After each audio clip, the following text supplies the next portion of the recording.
5 राज्यों के चुनाव के जो रिजल्ट्स हैं वो घोषित हुए हैं। इसमें अगर बात की जाए बीजेपी को असम में पौंडीचेरी में और इसी के साथ पश्चिम बंगाल में तीनों जगहों पर जो है जीत मिली है। बात की जाए पश्चिम बंगाल की तो प्रचंड बहुमत जहां पर मिली है, ये कहीं ना कहीं सबकी नज़र जो है वो इस पूरे जो जीत है उसके ऊपर टिकी हुई थी। मध्य प्रदेश के बीजेपी प्रदेश अध्यक्ष हमारे साथ में हेमंत खंडेलवाल जी, हम बातचीत करते हैं। सर, प्रचंड जीत मिली है, कार्यकर्ताओं की तो मेहनत है, ऐसे कौन से फैक्टर है जो सबसे ज्यादा काम किए? देखिए, पिछली बार के चुनाव में ही लोगों ने भारतीय जनता पार्टी को बड़ा एक बहुमत दिया था, सीटें दी थी।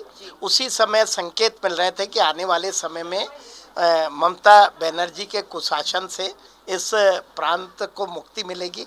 मैं समझता हूँ कि मोदी जी के प्रति जो सम्मान है, मोदी जी की जो गारंटी है, उसको लोगों ने मोहर लगाई है। अमित शाह जी ने जिस हिसाब से वहाँ मेहनत की, रणनीति बनाई, नितिन नवीन जी ने जो कार्यकर्ताओं का मार्गदर्शन किया, कार्यकर्ताओं ने जो मेहनत की, उसकी ये जीत है। पश्चिम बंगाल में लोग ममता बनर्जी के कुशासन से त्रस्त आ गए थे।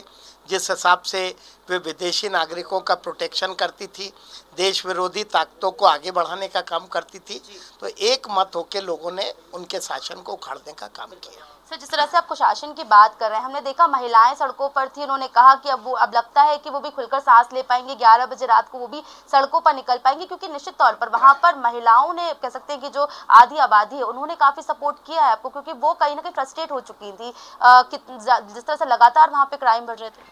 जो पश्चिम बंगाल में कानून व्यवस्था की स्थिति थी, कुछ तो ऐसी घटनाएं हो गई जिसने पूरे देश को झंझोर दिया।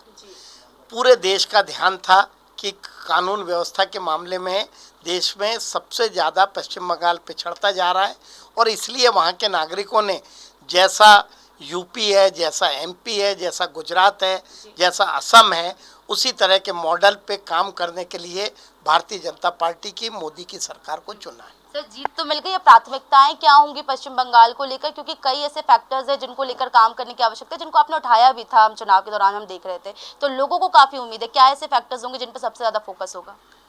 सबसे पहले वहाँ कानून व्यवस्था की स्थिति ठीक हो, जो विदेशों से जो लोग आ गए हैं उन पे कंट्रोल हो, और उसके बाद में आम जन का जीवन स्तर ऊंचा हो। वहाँ पे रोजगार को लेके एक बड़ी समस्या है, रोजगार के काम हो।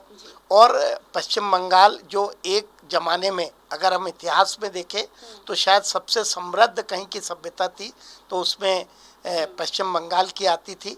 तो उस तरह की वहाँ पे संस्कृति पुनः आए, और देश का एक गौरवशाली इतिहास जो पश्चिम बंगाल का रहा है वो फिर से स्थापित हो। चलिए सर, आखिरी सवाल है, ये जीत कहीं ना कहीं आपके लिए भी काफी ज्यादा पर्सनल बन जाती है, आपकी भी एक कहीं ना कहीं विक्ट्री है, क्योंकि आपका पुराना नाता रहा है और कहीं ना कहीं आपने मेहनत तो करी है, लेकिन पारिवारिक तौर से भी हम देखें तो एक पर्सनल जीत।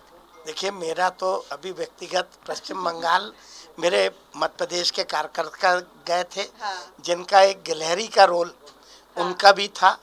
उन्होंने काफ़ी मेहनत की, लेकिन मोदी जी के नेतृत्व की, अमित जी की और हमारे नितिन नवीन जी की जो मेहनत है, उसकी ये जीत है।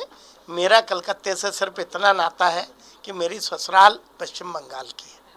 तो देखिए, जिस तरह से देखने को मिला कि अब प्राथमिकता ये होगी कि कानून व्यवस्था को सुदृढ़ किया जाए। इसी के साथ अगर बात करें तो रोजगार के जो तमाम काम है वो भी करने पर सबसे ज्यादा फोकस अब पश्चिम बंगाल में बीजेपी का रहने वाला है। कैमरा पर्सन आमिर के साथ दीपक श्रीवास्तव, T27 न्यूज़, भोपाल।